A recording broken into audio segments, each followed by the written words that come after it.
Aku memiliki guru di sekolah menengah, aku tidak akan pernah melupakannya. Bagiku dia adalah orang terpandai yang aku kenal. Dia bertanya pada anak berusia 12 tahun, buktikan padaku apakah Tuhan itu nyata. Jadi aku berpikir mungkin Tuhan memang tidak nyata. Mungkin semua ini hanyalah dongeng belaka agar orang-orang tidak melakukan hal-hal buruk. Mereka terpaksa mempercayainya begitu saja tanpa berpikir.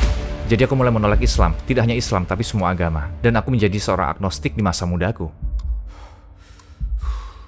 Aku berpikir, hei semuanya baik-baik saja, tapi mengapa napasku terasa berat? Dan saat aku mulai tersadar, aku membuka mataku perlahan. Dan melihat temanku sedang melakukan pertolongan pertama padaku. Dan aku sangat terkejut, aku hampir saja mati di sana. Dan temanku menekan-nekan dadaku. Yang pertama aku ucapkan saat terbangun adalah Asyhadu alla ilaha illallah, asyhadu anna Muhammadar Rasulullah. Asyhadu alla ilaha illallah, asyhadu anna Muhammadar Rasulullah. Assalamualaikum saudara Alex, yang juga dikenal sebagai Lucid. Senang sekali kamu bisa hadir bersama kami. Mari kita mulai dengan siapakah Alex? Dan bisakah kamu ceritakan sedikit tentang kehidupanmu? Waalaikumsalam. Alex adalah seorang YouTuber berusia 21 tahun. Aku bercita-cita untuk membuat video YouTube sejak aku masih kecil. Dan aku mengunggah video-video dan semua jenis konten yang menggugah pikiran. Membuat video YouTube sudah seperti pekerjaan utama bagiku, walaupun tidak terlalu menghasilkan uang. Sampai akhirnya sekitar 1 atau 2 tahun lalu aku keluar dari universitas. Dan sekarang aku di sini, bepergian keliling dunia, 16 jam penerbangan menuju ke sini dan merekam video YouTube. Alhamdulillah. Seperti apakah kehidupan beragamamu dulu? Apa yang kamu yakini? Aku dulu seorang muslim sosial. Kira-kira seperti itu sebutannya. Jadi Islam sosial artinya kamu tidak benar-benar baca Al-Quran, tidak benar-benar mengikuti Rasulullah SAW. Kamu hanya mengikuti apa yang dilakukan semua orang. Kamu mengikuti para muslim, tapi kamu hanya seperti pengikut saja. Dan cukup lama aku seperti itu. Aku berpuasa hanya karena semua teman, keluarga, sepupu, dan orang-orang di sekitarku juga berpuasa. Dan aku sholat hanya karena semua orang di dekatku juga sholat. Tapi aku tidak benar-benar tahu kenapa aku sholat, atau kenapa aku berpuasa, atau apa manfaatnya, atau kenapa Tuhan memerintahkan itu. Aku hanya melakukan apa yang orang lain lakukan. Aku hanya mengikuti dengan melihat mereka dan tidak benar-benar membaca. Dan itu adalah kesalahan besar. Aku selalu diajarkan seperti jika sandalmu terbalik, maka seperti menghina Tuhan. Astagfirullah. Seolah-olah Tuhan hanya berada di atas. Dan Tuhan tidak bisa melihat bagian bawah sandal itu. Jadi seperti kamu membatasi kekuasaan Tuhan, melenceng dari tauhid. Kamu kehilangan semua hakikat Tuhan, dengan mengatakan Tuhan hanya dapat melihat dari atas. Jadi kalau aku pergi ke ruang bawah tanah, maka Tuhan tidak bisa melihatku berbuat dosa. Jadi semua hal-hal tak masuk akal ini seperti dipaksakan kepadaku. Dan kepada banyak muslim di seluruh dunia. Dan itulah yang membuat kita menjadi muslim sosial. Apa kejadian yang membuatmu keluar dari Islam? Aku dikirim ke sekolah Islam untuk belajar cara sholat dan baca tulis bahasa Arab. Namun saat itu aku seperti menolak semua ajaran itu. Sekolah ini seperti memaksakan Islam untuk dipercayai mentah-mentah dan sangat-sangat ketat. Aku selalu menangis setiap pagi saat berangkat ke sekolah. Dari sejak hari pertama sekolah PAUD hingga hari terakhir. Aku akan berlari, memeluk kaki ibuku agar aku tidak harus pergi.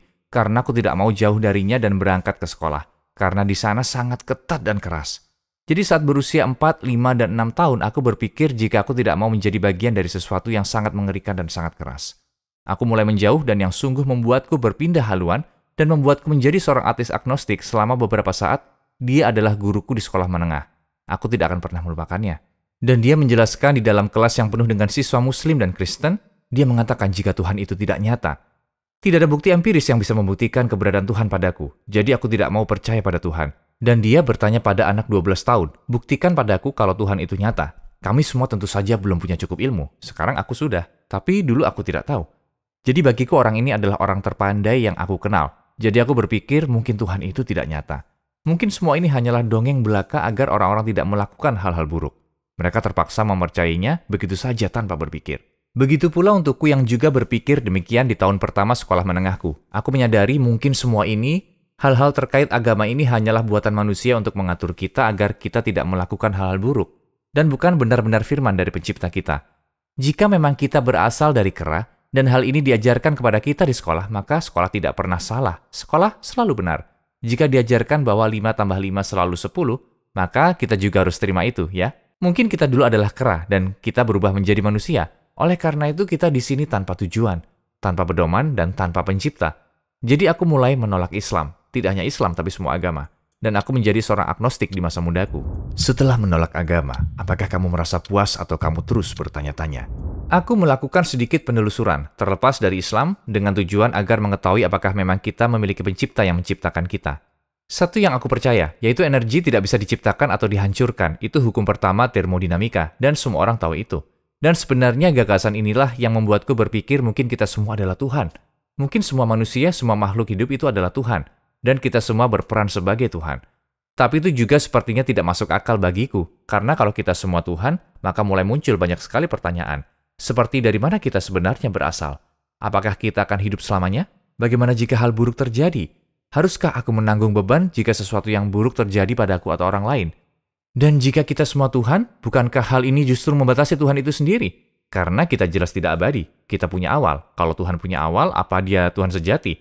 Lalu siapa yang menciptakannya? Jadi semua pertanyaan ini muncul dalam pikiranku, dan aku sungguh benar-benar tidak punya tujuan. Aku tidak tahu keyakinanku yang sejati. Aku hanya mencoba mencari tahu, dan aku sering menangis hingga tertidur di malam hari. Sungguh masa-masa yang aneh. Seperti saat aku melihat benda-benda sekitar, seperti pohon misalnya, membuatku panik memikirkan bagaimana benda ini bisa begitu sempurna, hanya berasal dari bibit yang kecil dan sekarang menjadi pohon besar dan tinggi, serta teratur sempurna. Bagaimana mungkin ini bisa terjadi? Aku melihat diri sendiri dan tanganku, dan berpikir bagaimana aku bisa hidup saat ini, dan mengendalikan pikiranku sendiri. Di mana aku sebelum kehidupan ini, dan kemana tujuanku setelah kehidupan ini? Dan pertanyaan-pertanyaan itu seperti tidak memiliki suatu kepercayaan, sehingga membuat hidupku sangat tidak stabil. Dan aku tidak pernah tahu apa yang akan terjadi padaku selanjutnya. Aku tidak pernah tahu cara menghadapi keadaanku. Namun saat aku mempelajari lebih dalam ilmu termodinamika, ada hukum kedua yang menyatakan bahwa entropi akan terus meningkat dalam energi. Jadi ketidakteraturan akan terus meningkat. Dan apa artinya? Semisal di pojok kanan ruangan ini, aku meletakkan pemanas dan aku biarkan menyala selama 1 jam, lalu mematikannya. Panasnya tidak akan tinggal diam di pojok ruangan ini. Tetapi panas akan menyebar dan mengimbangi suhu di seluruh ruangan ini. Jadi itulah entropi. Energi panas berpindah dari tempat yang panas menuju ke tempat yang dingin. Dan itu tidak hanya terjadi di ruangan tertutup ini, tapi juga terjadi di seluruh alam semesta. Jadi dengan gagasan seperti itu kamu menyadari bahwa akhirnya dalam waktu lama seluruh alam semesta akan memiliki banyak entropi, sangat tidak teratur, sehingga tidak bisa menopang kehidupan dan akan mati. Dan saat aku menyadari itu, aku paham, oke, maka pasti ada sesuatu di luar semua ini yang benar-benar selalu hidup. Pasti ada yang kekal, ya kan? Dari situ kita bisa memahami jika alam semesta akan berakhir. Jika sesuatu punya akhir, bisa dipastikan itu punya awal mula. Dan kalau sesuatu punya awal mula, maka pasti punya pencipta. Inilah mengapa Tuhan adalah Tuhan. Karena Tuhan tidak punya awal atau akhir. Tuhan menciptakan konsep penciptaan. Jadi kita tidak bisa terapkan itu padanya. Semakin dalam direnungkan, aku menyadari bahwa Tuhan tentu saja tidak terikat waktu, ruang, dan materi. Dia tidak bisa terikat dengan prinsip ini. Dia pasti berada di atas entropi. Dia pasti berada di atas ketidakteraturan. Sehingga dia tidak akan menjadi lemah. Sama seperti alam semesta ini. Dia harus kekal abadi. Dan itulah yang diajarkan Islam. Setelah mempercayai keberadaan Tuhan, apa yang membuatmu kembali memeluk Islam? Assalamualaikum saudara-saudaraku. Kami melihat 80% penonton kita termasuk video ini tidak subscribe channel kami. Seperti yang kamu tahu, kita adalah organisasi non-profit dan iklan dinonaktifkan pada video kami. Jadi satu-satunya alasan kami meminta ini adalah untuk menyebarkan kebenaran. Mungkin terlihat kecil, tapi insya Allah mungkin bisa menjadi sarana petunjuk untuk banyak orang. Nah, mari klik tombol subscribe dan mari berjalan bersama menuju keabadian. Setelah mempercayai keberadaan Tuhan, apa yang membuatmu kembali memeluk Islam? Aku akhirnya kembali pada Al-Quran. Aku hingga saat itu tidak pernah benar-benar membacanya seumur hidupku, hingga mungkin sekitar 4 tahun yang lalu. Dan aku akhirnya membacanya untuk pertama kali. Aku mengira akan seperti buku tulisan Shakespeare. Sangat amat sulit dimengerti, bahasa Inggris kuno, tapi ada banyak terjemahan baru yang ditulis dengan sempurna dalam bahasa Inggris modern. Jadi akhirnya aku membacanya, aku lepaskan semua egoku, aku lepaskan semua tameng dalam diriku, semua keraguan yang aku punya. Dari setiap lembar yang aku baca, selalu ada keajaiban-keajaiban, membuatku terkejut. Dan aku tahu bahwa tidak mungkin buku ini ditulis oleh seorang manusia. Apalagi oleh seseorang yang tidak bersekolah, yang tidak tahu cara menulis dengan begitu fasih. Jadi semakin aku membaca kitab ini, semakin aku melihat banyak petunjuk. Seperti contohnya, bagaimana mungkin seseorang 1400 tahun lalu dapat mengetahui jika alam semesta selalu bertambah luas. Itu suatu fakta yang baru saja kita temukan 90 tahun lalu, bahwa alam semesta selalu bertambah luas, yang bisa kita buktikan 1400 tahun lalu. Pasti terdapat suatu kebenaran di sana. Semua keajaiban Al-Quran, semuanya benar. Tidak ada satupun yang cacat. Semisal aku memiliki 55 pernyataan, dan aku tidak tahu apakah itu semua benar. Mungkin hanya satu yang benar. Mungkin aku bisa mengatakan harga Bitcoin dalam 45 tahun akan menjadi $1 juta. Itu mungkin benar. Dan jika salah, maka kamu bisa membantah semua pernyataanku sebelumnya. Namun di Al-Quran, dari awal hingga akhir, semua pernyataan selalu terbukti kebenarannya bagiku.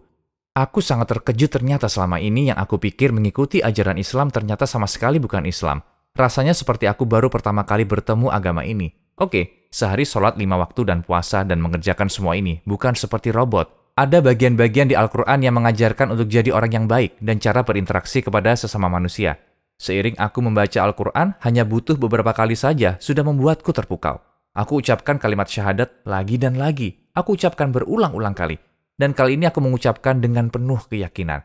Aku ucapkan dengan sepenuh hati. Untuk pertama kalinya dalam hidupku, aku merasakan ketentraman sejati, petunjuk nyata. Aku merasa bahagia dan nyaman. Bagaimana reaksi keluargamu setelah kamu kembali memeluk Islam? Jadi mereka sebenarnya tidak mengetahui bahwa aku menjauh dari Islam, tapi sekarang mereka mengetahui kalau aku semakin dekat dengan Islam. Seperti sekarang, aku yang menjadi imam sholat di rumahku. Dan aku mencoba membawa Islam lebih dalam di rumah tanggaku sekarang. Jadi aku benar-benar berubah sekarang. Sekarang akulah yang menjadi imam sholat di keluargaku. Sebelumnya ayahku sendirilah yang memimpin sholat. Yang tidak pernah aku bayangkan, sekarang akulah melakukannya. Alhamdulillah. Apakah menjadi muslim yang taat berpengaruh pada channel YouTube-mu? Ya, jadi sebenarnya sejak awal aku menyembunyikan fakta dari para subscribers bahwa aku seorang muslim. Aku benar-benar merahasiakannya. Orang-orang di dunia nyata mengatakan sebaiknya aku tidak melakukannya. Orang-orang yang mengenalku mengatakan, kamu tahu? Orang-orang di luar tidak suka muslim. Mungkin di komunitas ini dan kota ini tidak masalah menjadi muslim. Tapi di luar sana semua orang membenci muslim. Jadi jika kamu mengaku sebagai muslim, orang-orang memperingatkanku, kamu akan kehilangan ribuan subscriber. Kamu akan kehilangan pendukungmu yang paling setia. Kamu akan diblokir dan tidak bisa hasilkan uang dari channel YouTube-mu. Kamu akan kehilangan pekerjaan dan semua hal-hal yang mengerikan. Namun sebenarnya orang-orang menanyakan tentang apa keyakinanmu, apa yang kamu percaya, agama apa yang kamu ikuti. Dan aku bilang aku akan mengatakannya setelah 10.000 subscribers. Lalu aku bilang 100.000 subscribers, lalu 1 juta subscribers. Kemudian aku menyadari apa yang aku sembunyikan. Aku bisa saja mati besok pagi. Aku tidak ingin mengungkapkan hal ini agar mendapatkan popularitas dari orang-orang. Aku harus mengungkapkannya karena ini adalah pesan nyata dari Tuhan. Aku ingin Tuhan sayang kepadaku. Jadi aku tidak peduli. Walau kehilangan 1.000, 10.000, atau bahkan 890.000 subscribers, demi Allah tidak ada artinya bagiku. Jika aku melakukannya demi Tuhan, meskipun aku kehilangan semua subscriber, aku tetap bahagia. Apa hal tersulit dan terindah bagimu setelah menjadi muslim yang taat? Yang paling sulit dan paling indah sebenarnya sama saja. Karena saat aku harus menjauh dari kebiasaanku, misalnya musik atau misal bersentuhan dengan wanita, dan berjabat tangan dan cium pipi atau sejenisnya. Saat aku harus menghindari semua ini, aku dianggap membatasi diri sendiri, seperti kenapa aku mau hidupku dibatasi dan mengurangi kesenanganku. Namun nyatanya setelah aku mulai menjauhi hal-hal ini dalam hidupku, aku mulai berkorban atas nama Tuhan. Aku sebenarnya merasa lebih bebas. Saat aku misalnya meninggalkan musik, aku merasa pikiranku lebih jernih. Aku bisa mendapatkan ide-ide bagus untuk videoku dan lebih terarah dalam hidupku. Ketika aku jarang menyentuh wanita, pikiranku jadi lebih terbebas dari wanita karena aku menjaga jarak terhadap mereka dan aku tidak memiliki niat buruk. Semua yang orang melihatnya sebagai batasan, aku justru melihatnya sebagai kebebasan sejati. Apakah kamu pernah merasakan pengalaman luar biasa sehingga kamu merasa memiliki kedekatan khusus dengan Allah Subhanahu wa Ta'ala? Aku sedang di Hawaii sekitar 4 atau 5 bulan lalu dan aku hampir mati. Jadi waktu itu aku pergi ke Hawaii, liburan mendadak bersama teman-temanku. Malam pertama aku keracunan makanan, aku muntah-muntah. Aku tidak bisa minum dan aku sangat dehidrasi. Keesokan harinya aku pingsan. Aku sedang mengobrol dengan temanku. Dan dia melihat mataku berputar. Dan dia menangkapku karena aku hampir jatuh ke lantai dengan sangat keras. Kejadian itu adalah momen paling berpengaruh dalam hidupku. Yang aku rasakan hanyalah gelap. Aku merasa seperti sedang bermimpi. Di dalam mimpi itu aku mulai merasakan napasku berat. Yang aku rasakan hanyalah aku bernapas berat sekali. Aku berpikir, hei, semuanya baik-baik saja. Tapi kenapa napasku berat sekali?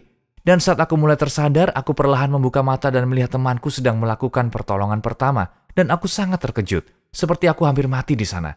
Yang pertama aku ucapkan setelah terbangun, setelah temanku menekan-nekan dadaku adalah Asyhadu alla ilaha illallah, asyhadu anna Muhammad Rasulullah. Itu yang pertama aku ucapkan. Karena aku berpikir mungkin jika aku mati sekarang, ini akan jadi kata-kata terakhirku.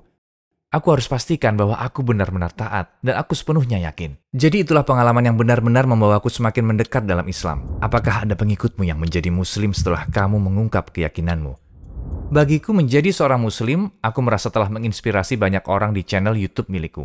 Di server Discord milikku, ada banyak orang yang akhirnya bersyahadat datang ke serverku dan melihat pengalamanku dan bercerita kepada banyak saudara-saudara di sana, mencoba mencari petunjuk atau menjawab keraguan yang mungkin mereka punya tentang Islam. Rasanya seperti channel agama Islam, selalu ada teman-teman yang siap siaga di server Discord milikku yang bisa memberikan jawaban untuk mereka. Jadi aku merasa banyak syahadat yang aku saksikan sendiri, atau alhamdulillah, aku dapat menyerahkan diriku kepada orang-orang dengan cara menjadi muslim yang taat. Sungguh perasaan terindah yang pernah ada. Ada temanku di Discord yang aku temui beberapa tahun lalu. Dia adalah teman dekatku. Suatu hari dia menelponku. Dia bilang, Alex, dan aku juga terkejut. Sebenarnya dia Kristen yang taat. Dia menelponku dan bilang, Alex, aku tahu Islam itu benar. Ayo kita lakukan sekarang. Apa yang harus aku katakan? Dan aku bilang, oke, ikuti ucapanku. Asyhadu alla ilaha illallah, asyhadu anna Muhammad Rasulullah. Dan dia saat dia menjadi muslim hari itu, aku terkejut. Sebenarnya saat itu adalah minggu yang sama dengan malam Lailatul Qadar. Dan saat aku sholat, aku sangat emosional. Aku benar-benar menangis. Karena temanku tidak tahu bahwa hingga hari ini, betapa besarnya dampak yang dia lakukan untuk hidupnya dan akhiratnya. Dia tidak tahu bahwa hal itu adalah suatu keputusan terbaik yang dia lakukan sepanjang hidupnya. Insya Allah, jika suatu hari dia menonton video ini, dia akan mengetahui betapa indahnya pilihan yang dia lakukan. Dan insya Allah, aku akan bertemu dia di surga. Insya Allah, karena tindakannya dan syahadatnya. Bagi mereka yang penasaran dengan agama kita, apa saranmu terhadap mereka dalam mencari tahu tentang Islam? Apakah cukup dengan menulis apa itu Islam di Google? Ya, tetapi Google bukanlah tempat yang patut kamu tuju. Jika ada masjid di sekitarmu, cobalah pergi ke sana. Namun yang paling penting, satu-satunya kitab yang kita yakini isinya berasal dari Tuhan, dari awal hingga akhir adalah Al-Quran. Jadi cara terbaik belajar tentang Islam adalah mencarinya pada kitab Allah. Jadi kamu harus bersungguh-sungguh untuk membaca Al-Quran. Jika kamu memiliki pertanyaan, jika kamu bertanya pada Google, kamu mungkin akan mendapatkan ribuan jawaban yang beragam dan akan membuatmu pusing. Jadi sebaiknya cari syekh di masjid lokal dan cobalah ke satu orang saja, yang sekiranya kamu tahu bahwa dia memiliki pengetahuan yang tinggi. Seperti dalam Al-Quran, bertanyalah pada mereka yang punya ilmu, ya kan? Jika kamu memiliki kesempatan berbicara kepada semua non-muslim di dunia, apa yang ingin kamu sampaikan dalam waktu 1 menit? Aku ingin mengatakan kepada semua non-muslim di dunia bahwa kamu terlahir muslim. Kamu terlahir dengan mengetahui bahwa ada kekuatan yang lebih besar. Rasanya indah sekali saat kamu kembali menjadi jati dirimu yang sesungguhnya. Saat dulu kamu terlahir dan mulai bernapas di dunia ini. Saat kamu menjadi muslim, itulah pola pikir terbaik. Karena memang begitulah kamu secara alamiah. Kita semua tahu adanya akhirat. Kita semua tahu keberadaan Tuhan. Namun karena ajaran-ajaran dan kehidupan sosial membuat kita menyimpang dari sana. Jadi aku ingin agar kamu memandang Islam bukan sebagai gagasan abstrak tentang suatu budaya yang bisa diabaikan begitu saja. Tapi sebaliknya, Islam sebagai pesan universal bagi seluruh umat manusia. Untuk menjadi Islam, kamu harus yakin bahwa hanya ada satu Tuhan, dan Nabi Muhammad SAW adalah pembawa pesan terakhir dari Tuhan. Hanya itu yang perlu kamu yakini. Apa proyek yang saat ini sedang kamu jalani? Terkait Islam, aku bekerja dengan masjid lokal. Aku coba membantu mereka, setidaknya membantu perlengkapan video mereka, agar mereka bisa posting video YouTube mereka sendiri, dan mereka bisa menyebarkan pesan mereka. Karena di masjid, terutama di tempatku, ada banyak pengetahuan, banyak sekali muslim yang cerdas dan pandai, dan juga para syekh yang bisa mengajari dan menyebarkan pesan-pesan Islam. Mereka tidak terlalu memahami hal-hal teknis seperti rekaman, mikrofon, dan sunting suara dan semuanya. Karena aku merasa punya pengalaman di sana, aku akan memanfaatkannya di jalan Allah, dan aku bisa bantu mereka. Apa yang ingin kamu katakan sebagai komentar terakhir? Komentar terakhir dariku, dengan menjadi muslim, aku menjadi orang yang lebih kuat. Membuatku lebih menjadi manusia. Aku mengambil langkah ke arah yang tidak pernah aku sangka dalam hidupku. Tidak pernah seumur hidupku duduk di kursi pesawat selama 16 jam entah akan dibayar berapapun. Tapi dengan mengetahui bahwa aku melakukan ini atas nama Allah, aku bepergian di penjuru dunia karena Allah. Jika aku melakukannya dengan tujuan pribadi hanya untuk keinginanku saja, aku tidak mungkin bisa sejauh ini dalam hidupku. Tapi dengan mengetahui bahwa melakukannya untuk akhirat dan untuk sesuatu yang tanpa batas Tuhan yang telah menciptakan kita, aku merasa jauh lebih sukses, lebih kuat sebagai manusia. Aku pernah mendapatkan ujian berat, dan aku mampu menghadapi tantangan itu, karena aku menjadi muslim yang lebih kuat. Saudara Alex, terima kasih wawancara yang indah ini. Semoga bisa bertemu lagi di proyek selanjutnya, insya Allah. Insya Allah, insya Allah. Assalamualaikum, senang bertemu denganmu.